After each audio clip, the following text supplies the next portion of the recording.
Jesse, and a hot. From the age of like 6 to about 13, I was trained mostly in breaking, popping, crumping, a lot of street styles. I think for Fade to Black, I turned more towards contemporary.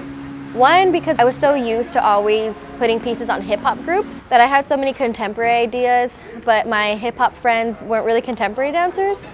So I think being on Fade to Black kind of gave me the opportunity and the outlet and presented me with dancers who could perform my ideas. And so I think that's why I draw so much towards contemporary for Fade to Black than hip-hop.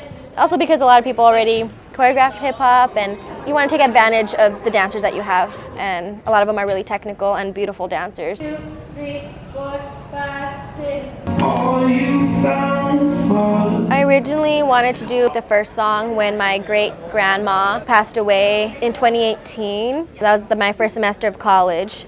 And she lived to be 100, and so she lived a great life. And so I heard the song Jealous and found a video where it's interpreted where you're missing a loved one and you're jealous that heaven has them and you don't. And so that song kind of reminded me of her, and that's when I first got the idea to choreograph to Jealous. But then a few other pieces came to mind that kind of took precedence, and so I kind of pushed it aside. And then about a year ago, my aunt passed away pretty suddenly, and it was really, really tough on my family. Like really the first sudden death of a close loved one that I experienced. And that's when I listened to Scars in Heaven a lot. Scars in Heaven really reminded me of my aunt. And so I think for a whole year I wasn't ready to put it out there. My heart wasn't ready. But I think a year later now, I can really get my ideas and my thoughts out into movement.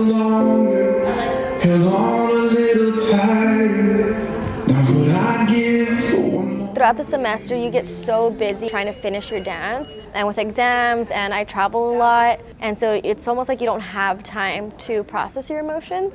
And I think that's why when I step back and watch the dancers do it full out, that's when it starts to come up. Oh, I didn't realize those emotions were there. I know when I see it on stage for the first time, like during our run-through or dress rehearsal, it's gonna be hard. To put my emotions openly out there for a crowd to see, I know it's gonna be tough.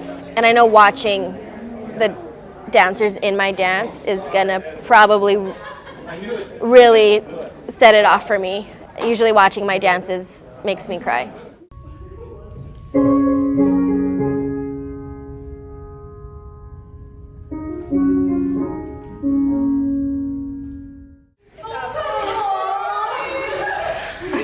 With Labyrinth, he made that song specifically for a heartbreak. But I saw that video that she showed us way long ago where he interpreted it as his friend dying, being in heaven. He's jealous that he's happy without him in heaven. I have relatives who are in heaven, so it has a deeper meaning to it for me, but it's also the same way as how Sunny sees it.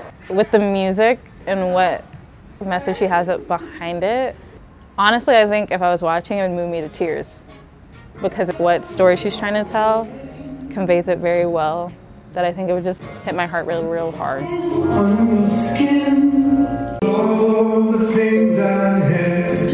When I've been in other people's dances that I can connect to, it becomes more than their dance.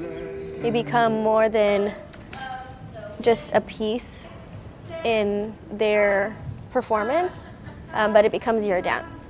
And so every single time I choreograph an emotional piece, I always tell the dancers that choose to be in my dance to make it about them, to make it about their story.